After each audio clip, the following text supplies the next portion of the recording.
మీ business ఏదైనా మీ ఊర్లో promotion చేయాలంటే అది సుమన్ టీవీతోనే సాధ్యం. ఇప్పుడే సంప్రదించండి. నమస్తే, వెల్కమ్ టు సుమన్ టీవీ. ప్రస్తుతం మనం జగిత్యాల జిల్లా ధర్మపురి నియోజకవర్గ కేంద్రంలో ఉన్నాం. ధర్మపురి నియోజకవర్గ కేంద్రంలో విద్యుత్ సబ్ స్టేషన్ కార్యాలయంలో అయితే ఉన్నాం. దాదాపు విద్యుత్ అసిస్టెంట్ ఎలక్ట్రికల్ ఇంజనీర్ కార్యాలయంలో విద్యుత్ ప్రజావాణి కార్యక్రమం అయితే నిర్వహించారు. దాదాపు నూతనంగా ఒక కొత్త పథకానికి అయితే తెలంగాణ విద్యుత్ పంపిణీ వ్యవస్థ అయితే northern power distribution company CMD అయితే శ్రీకారం చుట్టారు. ఇది విద్యుత్ వినియోగదారులకు ఎంతో సులభతరంగా ఉంటుంది. కాంప్లైంట్లను ఇచ్చేవారు విద్యుత్ ఇటు ఎలక్ట్రికల్ అసిస్టెంట్ ఎలక్ట్రికల్ కార్యాలయం కానీ ఇటు ధర్మపురి డివిజనల్ కార్యాలయం అటువంటి కార్యాలయానికి వచ్చి తమ కాంప్లైంట్లను అయితే ఇవ్వడం జరుగుతుంది. ఇటు ప్రజాపాలనకు సంబంధించి ఎన్నో దరఖాస్తులు పెండింగ్ లో ఉన్న ప్రజాపాలనకు సంబంధించి 200 యూనిట్ల ఉచిత విద్యుత్కు సంబంధించి రాని వాళ్ళు కూడా ఈ కాంప్లైంట్లు చేసుకోవచ్చు. ఇటు లూజ్ వైర్లకు సంబంధించి వాళ్ళు ఇటు విద్యుత్ వినియోగ సమస్యలు ఏవైనా అని విద్యుత్ ప్రజావాణి కార్యక్రమం అయితే వచ్చి ఇవ్వచ్చు అని చెప్పి విద్యుత్ అధికారులు చెప్తున్నారు. ఇప్పుడు మనం ప్రస్తుతం అసిస్టెంట్ విద్యుత్ ఎలక్ట్రికల్ ఇంజనీర్ కార్యాలయంలో అయితే ఉన్నాం. మనం మరిన్ని వివరాలు అయితే ఏఈ గారిని అడిగి తెలుసుకుందాం. ఎటువంటి కంప్లైంట్స్ వస్తున్నాయి సార్ ప్రజావానికి సంబంధించి? ఈరోజు 17వ తారీఖు నాడు కొత్తగా మన సిఎండి గారు ప్రవేశపెట్టిన విద్యుత్ ప్రజావాణి కార్యక్రమాన్ని ఈరోజు ధర్మపురిలో అంతటా కూడా మన ఎన్పిడిసిఎల్ పరిధిలో అన్ని సెక్షన్ ఆఫీసులో, సబ్ డివిజన్ ఆఫీసుల్లో, డివిజన్ ఆఫీసుల్లో నిర్వహించడం జరుగుతుంది. వీటికి అనుగుణంగాను మాకు ఇవాళ మేజర్గా వచ్చిన కంప్లైంట్స్ గృహజ్యోతిలో బిల్లు వాళ్ళు ఎలిజిబుల్ ఉండి రేషన్ కార్డు ఉండి కూడా మాకు రావట్లేదని చెప్పేసి పెద్ద సంఖ్యలో వస్తున్నారు. ఇప్పటి వరకు ఒక 8 అప్లికేషన్లు వచ్చినాయి. అదేవిధంగా మనకు లూజ్ లైన్లో ఇంటర్ పోల్స్ కావాలని చెప్పేసి అడుగుతున్నారు. ఇప్పటివరకు అయితే ఈ సమస్యలు మరియు ఈ డీడీలు కట్టిన వాళ్ళకి పోల్స్ కావాలని ప్రతిపాదన పెడుతున్నారు. అంటే విద్యుత్ ప్రజావానికి సంబంధించి ఎటువంటి సమస్యల పైన ప్రజావాణిలో దరఖాస్తు చేసుకోవచ్చు సార్?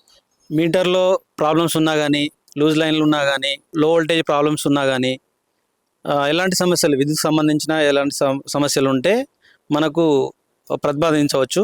అంటే ఇప్పుడు విద్యుత్ ప్రజావానికి సంబంధించి ఏ రోజుల్లో విద్యుత్ ప్రజావాణి కార్యక్రమం నిర్వహిస్తారు, ఏ టైంలో అందుబాటులో ఉంటారు? మనకు సిఎండి ఆదేశాల మేరకు ప్రతి వారం సోమవారం నాడు పొద్దున 10 గంటల నుండి మధ్యాహ్నం 1 గంట వరకు ఈ అప్లికేషన్ల స్వీకరణ ఉంటుంది.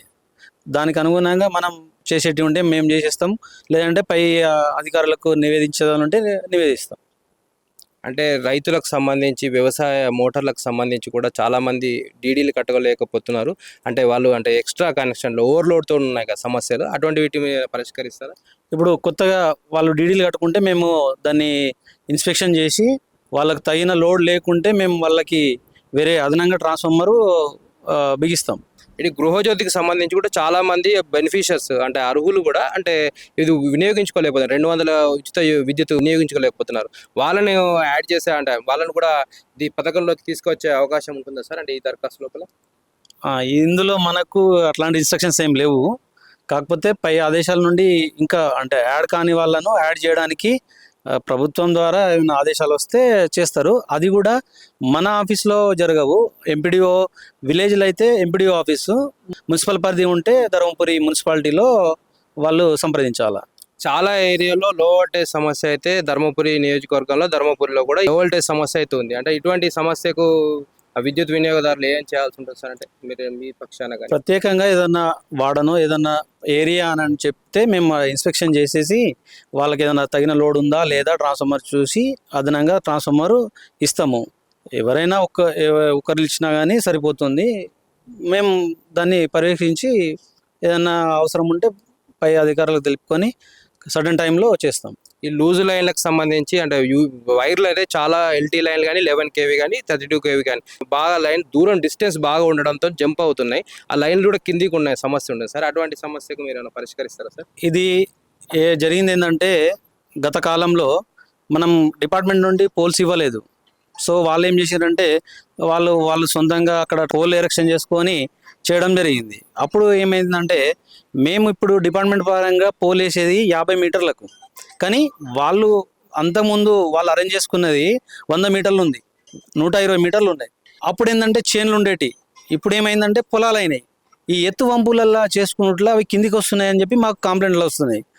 గత 20-30 సంవత్సరాల నుండి ఉన్న లైన్లే అవి, కానీ ఇప్పుడు పొలం అవన్నీ చేయడం వల్ల, లెవెలింగ్ చేయడం వల్ల ఒక మడి అంటాం, అది పొలం పైకి వస్తే కిందికి వచ్చినట్టు మనకు భావిస్తున్నాం. అలాంటి వాళ్ళకు కూడా మేము ప్రొవైడ్ చేయమని చెప్పేసి పై ఆఫీసర్లు ఆదేశిస్తున్నారు. దానికి అనుగుణంగా ఎస్టిమేట్లు వేసి చేస్తాం. చాలా వరకు విద్యుత్ ప్రజావాణిలో సమస్యలు పరిష్కారం అవుతాయని మీరు అనుకుంటున్నారా? అయితే డెఫినెట్గా అయితే, కానీ ఓ స్టెప్ బై స్టెప్ ఓకే. మేము చేయాల్సింది మేము చేస్తాము, పైకి ఆదేశిస్తాం. ఇది దాదాపు తెలంగాణ వ్యాప్తంగా Telangana CMD northern power distribution కంపెనీకి సంబంధించి తెలంగాణ వ్యాప్తంగా అయితే ఈ విద్యుత్ ప్రజావాణి కార్యక్రమం అయితే నిర్వహిస్తున్నారు. ప్రతి సోమవారం ఉదయం 10 గంటల నుంచి ఈ ప్రజావాణి కార్యక్రమం అయితే నిర్వహిస్తున్నారు. దాదాపు మనం చూసుకున్నట్లయితే గృహజ్యోతికి సంబంధించి కూడా ఇందులో కంప్లైంట్ చేసుకోవచ్చు. మరి లూజ్ లైన్లకు సంబంధించి ఎల్టీ లైన్లు కానీ వ్యవసాయ విద్యుత్ కనెక్షన్లకు సంబంధించి కూడా ఈ ప్రజావాణిలో అయితే కంప్లైంట్ చేసుకోవచ్చు. ఇది ఇప్పటివరకు చూసాం మనం జిల్లాలో, అంటే కలెక్టరేట్లో కానీ ప్రజావాణి కార్యక్రమం అయితే మండల తహసీల్దార్ కార్యాలయం అయితే నిర్వహించేవారు. కానీ ఏకంగా ఇప్పుడు వినూత్నంగా అయితే విద్యుత్ సబ్ స్టేషన్లో విద్యుత్ సంబంధించి విద్యుత్ రంగంలో కూడా రావడం అర్చనీయ అంశం అయితే ఉంటుంది. దాదాపు ప్రజలైతే ఇప్పటికే విద్యుత్ వినియోగదారులు అయితే వందలాది మంది అయితే ఇప్పటికే వచ్చి ఈ కంప్లైంట్లను అయితే ఇవ్వడం జరుగుతుంది. Vote Hyderabad studio.